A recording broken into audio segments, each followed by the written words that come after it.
കൊച്ചിയിൽ നടിയെ ആക്രമിക്കപ്പെട്ട കേസിൽ ഇപ്പോൾ 8ാം പ്രതിയായിട്ടുള്ള നടൻ ദിലീപ് ഈ കേസിൽ കുറ്റവിമുക്തനാക്കപ്പെട്ടിരിക്കുകയാണ്.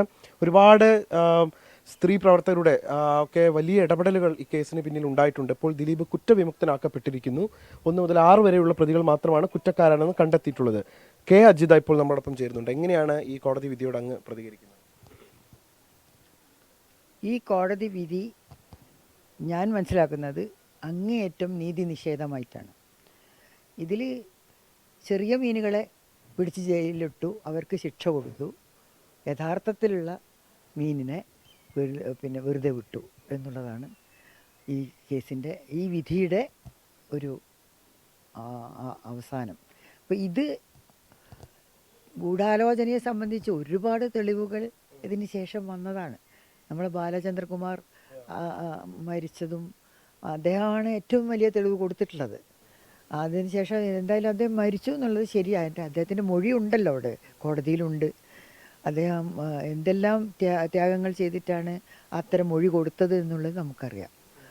അതുപോലെ തന്നെ ഈ ഹാഷ്ടാഗ് അവരുടെ മെമ്മറി കാർഡ്, അത് ഏറ്റവും ഗോപ്യമായി സൂക്ഷിക്കേണ്ട മെമ്മറി കാർഡ് ആരുടെയെല്ലാം കയ്യിലെത്തിയെന്നും ഏതെല്ലാം തരത്തിൽ അതിന് പ്രചരണം കിട്ടിയെന്നും നമുക്കറിയാം.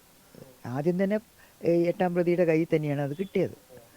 അതിനുശേഷം അയാൾ പലർക്കും അത് കൊടുക്കുന്നുണ്ടെന്ന് നമ്മൾ പല വാർത്തകളിലൂടെയും മനസ്സിലാക്കുന്നു. ഇതിൻ്റെ സത്യാവസ്ഥയൊന്നും നമുക്കറിയില്ലെങ്കിലും കുറേയൊക്കെ അത് സത്യമാവാനാണ്. ഈ തെളിവുകളൊന്നും കോടതി കണ്ടില്ല എന്നാണോ അങ്ങ് കരുതുന്നത്? കോടതി കാണാത്തതാണോ കണ്ടില്ലെന്ന് നടിച്ചതാണോ എന്ന് എനിക്കറിയില്ല. കോടതികളെ സംബന്ധിച്ച് എൻ്റെ അനുഭവം നിങ്ങൾക്കൊക്കെ അറിയാലോ. ഞാൻ എത്ര തന്നെ ഫൈറ്റ് ചെയ്തിട്ടും 15 വർഷത്തോളം ഐസ്ക്രീം പാർലർ കേസിന് വേണ്ടി ഫൈറ്റ് ചെയ്തിട്ടും പ്രധാന പ്രതി പോലും ആക്കപ്പെട്ടില്ല എന്നുള്ളതാണ്. പ്രതി പോലും ആക്കപ്പെട്ടില്ല എന്നുള്ള ഒരു അവസ്ഥയിലാണ് പക്ഷേ പ്രോസിക്യൂഷന് തിരിച്ചടിയായിട്ടുണ്ടാവുക. ഞാൻ പറയുന്നത്, ഞാനൊരു അതിജീവിതയാണ്, ഞാനും അന്വേഷിയും അതിൻ്റെ അതിജീവിതയാണ്. ആ രീതിയിൽ എൻ്റെ അഭിപ്രായത്തിൽ നമ്മുടെ നടി വിജയിച്ച് തന്നെയാണ് ഇരിക്കുന്നത്. അതിജീവിത എന്നുള്ള ആ ഒരു എന്താ പറയുക പേര് അവർ സ്വന്തം നാട്ടിനോട് വിളിച്ചു പറഞ്ഞു, സ്വന്തം ജനങ്ങളോട് വിളിച്ചു പറഞ്ഞു. അന്ന് മുതൽ അവർ വിജയിച്ച് തന്നെയായിരിക്കുന്നത്. കോടതിയിലെ വിജയം സാങ്കേതികം മാത്രമാണ് എന്ന് തന്നെയാണ് എനിക്ക് പറയാനുള്ളത്. അതിൽ പല കളികളും നമുക്കറിയാം. ഇതിൽ പണം സ്വാധീനിക്കും, രാഷ്ട്രീയം സ്വാധീനിക്കും, പല തരത്തിലുള്ള കളികളും കോടതികളിൽ വരും. അങ്ങനെ ഉണ്ടായി എന്ന് താങ്കൾ വിശ്വസിക്കുന്നുണ്ടോ?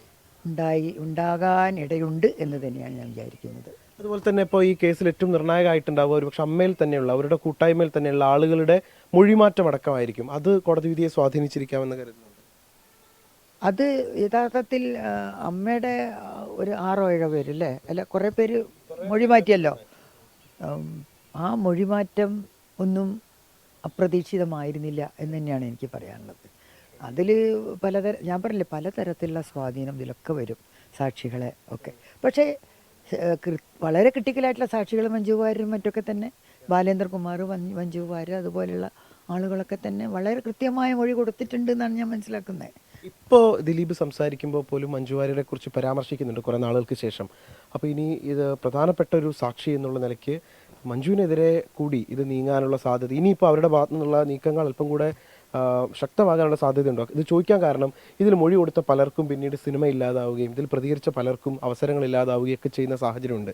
അപ്പോൾ അങ്ങനെ ഒരു ആശങ്ക ഉണ്ടോ?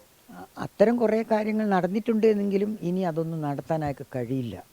കാരണം യഥാർത്ഥത്തിൽ ഞങ്ങൾ വിജയിച്ച് കഴിഞ്ഞിട്ടുണ്ട്. ഞങ്ങൾ കേരളത്തിലെ സ്ത്രീകൾ അത് ഈ സാങ്കേതികമായ ഈ വിധിയെ ഞങ്ങൾ വളരെ ഗൗരവത്തോടു കൂടി തന്നെ തള്ളിക്കളയുകയാണ് ചെയ്യുന്നത്. എന്തായാലും ഇന്നത്തെ കോടതി വിധിയിൽ കടുത്ത നിരാശ എന്നാണ് കെ അജിത പറയുന്നത്. അതിജീവിത വിജയിച്ചു കഴിഞ്ഞു, ആളുകളുടെ മനസ്സിൽ അവർ വിജയിച്ചു കഴിഞ്ഞു. എന്തായാലും ഇക്കാര്യത്തിൽ വലിയ സ്വാധീനങ്ങൾ ഒരുപക്ഷെ ഉണ്ടായിരിക്കാം, അത്തരത്തിലുള്ള സാധ്യതകളുമുണ്ട് എന്നാണ് അവർ പറഞ്ഞു വെക്കുന്നത്.